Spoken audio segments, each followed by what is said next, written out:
Almost all of them say they're more productive working remotely. We've got a good rhythm going, and I'd hate to ruin that.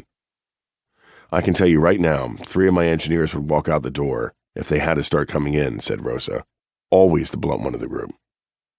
Each of her managers had a different response to the remote work conundrum.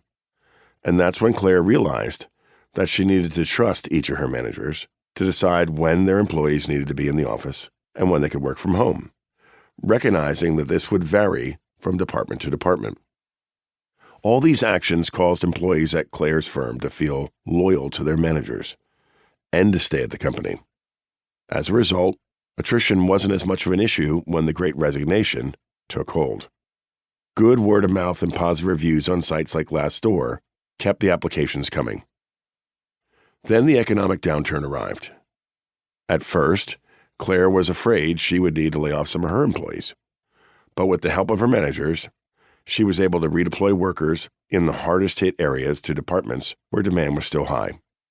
Yes, her company took a financial hit, but it wasn't nearly as pronounced as the one Van experienced.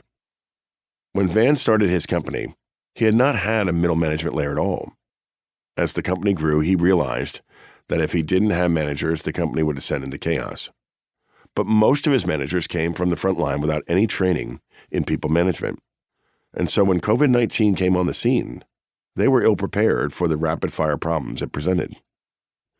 Then, when the downturn hit, Van had so many fires to put out that he didn't have time to thoughtfully redeploy his workers, and his managers weren't trained to do that work. So Van simply whacked from the bottom to cut costs.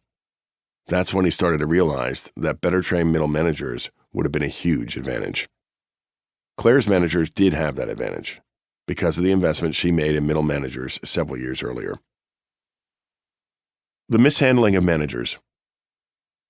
A cost-cutting opportunity. That's the way many organizations have viewed their middle managers over the past 30 years. And now they're paying the price.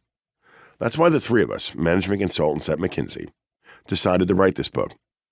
And we do see the irony in that. Because over the last several decades, consulting companies focused on efficiency and shareholder value for their clients, often encouraged the very perception that middle managers were a source of high cost and low value. One of us, Bill, spent the early parts of his career focused on reducing costs and achieving efficiencies for his clients. Reducing middle managers was one of the means of measuring and improving shareholder value. But as Bill continued to work with global companies, he saw countless real-world examples of middle managers having a significant, positive impact on their organizations, and he began to wonder how many other types of value, not quite so easy to measure, were lost because of mathematically focused cost-cutting measures. For Bryan, a crystallizing moment occurred when he learned of a survey that found that more than 40% of workers said no one at their organization had asked them how they were doing during the pandemic. This was clearly a middle manager's job, and the fact that it wasn't being done signaled how severely this role had been depleted. In working with their clients and in researching the future of work over the last several years, Bill, Bryan, and Emily have seen over and over that the very management layer that has been so severely beaten down is now absolutely vital to achieving organizational success. And most leaders still don't realize that. Like Van, the CEO of the tech firm, they react on the fly to one crisis after the next without realizing that these sudden changes, whatever form they may take, are never going to stop. In order to respond to them both quickly and thoughtfully, we need a strong layer of people managers. As the very definition and meaning of work undergoes seismic changes, our current organizational structures are simply not built to adapt to them. We argue that organizations need to pivot not from the top or from the bottom, but from the middle in order to thrive. We wrote this book to puncture the persistent negative stereotypes that surround middle management. We want to encourage organizations to adopt a new mindset and a new model that puts middle managers at the very center of changes in work, the workforce, and the workplace.